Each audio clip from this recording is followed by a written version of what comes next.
Wong ngono. Wong iki mangkat wong loro ki dhewe-dhewe. Dhewe-dhewe iki awake iki pidana numpang.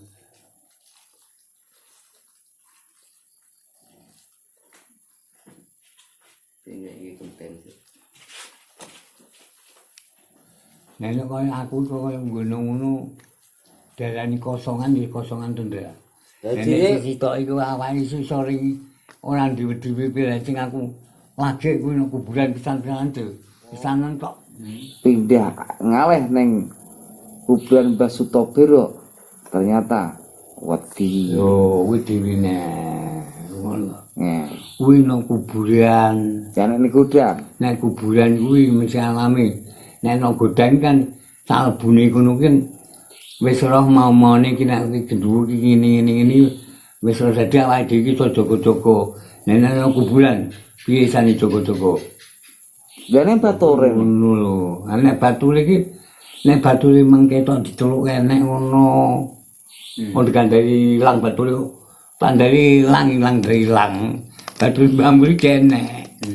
Kuwi lho. mangkat bareng kok teko kono genek. Lah wujute lho. Wong kene rono iki langsung petuk wonge kok. Nang Mbah. Lane aku gak ngandel kuwi. Mangkane kuwi kok. Aku mulane aku ki tengah brene ngalon iso ngalon. Emang cerita ning jere ngetut ning cungkup aku gak ngandel perkarane apa. Ning kono aku petuk wong loro wis Tunggu montor meng. uga to sampean karo Mbah Mul ning kono, berarti kan wong loro. Iya lungono lho ya. Dedase nek aku medun Mbah Mul ya. Dedase. Lah bari ngono kuwi ya. Enek rusak pisan gak apa-apa, wis gak apa-apa. Rusak pindho. Enek manuk gak apa-apa, rusak pisan gak apa-apa. Rusak ping 3 ki aku kaya mindel Mbah Mul. Tak teluk nek cukup tak kulit kene. Nah sambung ngetan, tuni ngetan yo. Roh. Lah ujug-ujug bangun ki no etan.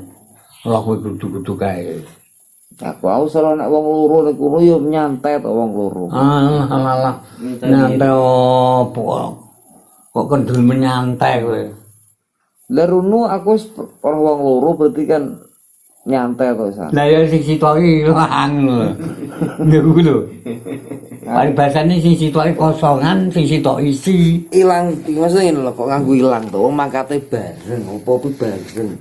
Kok nganggo ilang iki kok sing ngandel sapa? Lah nek mangkate dhewe-dhewe kuwi ditinggal lempet. Lah sing Mangkat gocekan mak montor loro.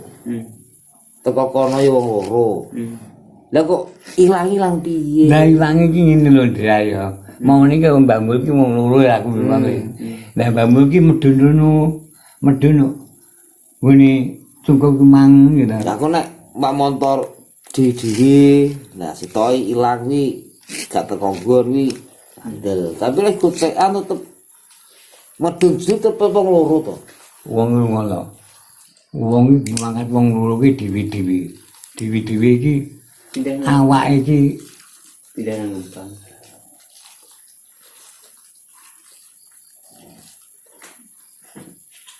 Sehingga ini konten. nek kaya aku kaya ngono darani kosongan ya kosongan tendra. Nek sitok iku awake iso sore ora dhewe-dhewe pilih sing aku lagi kuwi nang kuburan pisan-pisan pisanan kok. Iya kuwi. Berarti sak mene lawase kuwi wis lagi kuwi lah berarti. Apane? Dicoba weden. Ora urung dicoba kok. Lebih ngarane kuwi. Nah ini. Ngarane bihet gak dicoba. Urung dicoba, ya urung dicoba weden lho. Urung diwedeni lho.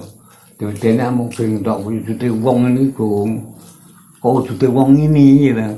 Kaya tamu jalan kok bejo-bejo ngono. Wis penting kok ngono. Lah kuwi lagi kira-kira bayangane geng doyak. Wong-wong sing wedi tenan ndak. Geng lagi doyak wis.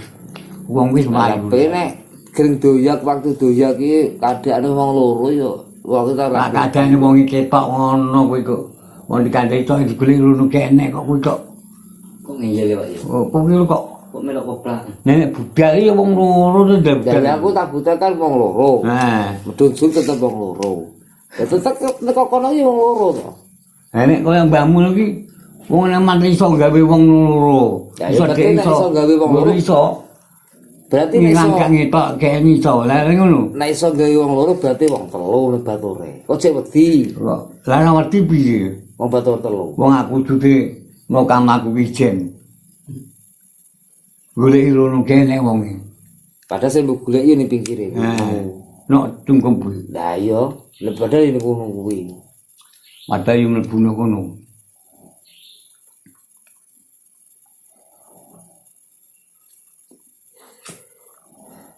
Terus sing soto biruk kae. Roh apa ngono. Karo apa mandere-dere karo apa yo Ning gunan kuwi ning apa?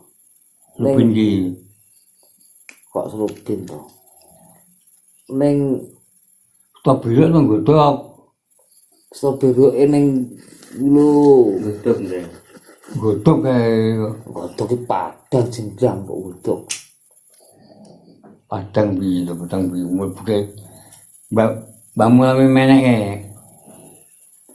Mlebu kae padang to lampune abjur. Kuwi anu Godhok to. nang bubuk lho. Dah, lha kuwi diapal ra melok dhewe iso ngarani iki. Wong dhek ra melok kok iso ngarani. Lah iki nang bubuk mau ini padang dah. Ya. Lah iki lampune padang yo bubuk kuwi to. Ora ning kono. Aku lan melok kuwi. Ya kan ning kono mang sing tak jengker ki mangguku ning godhok sire ning godhok. Lah kok bubuk apa? Godhok. Ora itu bubuk kok. Godhok ora ketok apa-apa aku. Umpama kali ya. Umpama Iya. sampean tak bonceng. Istilah-istilah numpak sepeda motor. Iya. Sing ngejak aku, kira-kira sampean melok ora? Tutumu to. Melok. Nek sing tak sampean lho niku. Jelas nek sampean to niku. Jelas. Yo kok kene. Melok. Melok. Ah, mari ngono. Gue paling biasa nih kan, diwene kan muni teman-teman. Mari wong loro dasik, guntingan tuh nggih. Lagi niku Buddha rono tenan niku. Teng pundi? Tobirok niku. Biro. Kapan teko tobirok wong loro. Aku Buddha kan wong loro ya. Nah, ono kono. Montor dintekno. Aku nganteng ya lah, dulu medun. Mbah Mul medun. Nggawa sentral aku melok medun. Ya berarti kan wong to berarti wonge to berarti. Iya wonge. Ya tapi go center Lah ketok. tambuh sing medun iku sapa wis gak tunjuk. Lah karo medun ning go center wonge kok Lah go iya sapa? aku sentral to ya. Lah aku melok denggoku rasa kir munggah neh aku. Lah kobete sampean munggah kuwi berarti. Nah, kowe munggah neh wis tak sawangi. Kok no kula nenek mun menuju kaya ngene ulo sing nek ngono sing muni kuwak kula kan kula sawa di tangkengno kene kae. Aku ngono soalé kuwi dan ulo to jago. Ulo naga. Nah,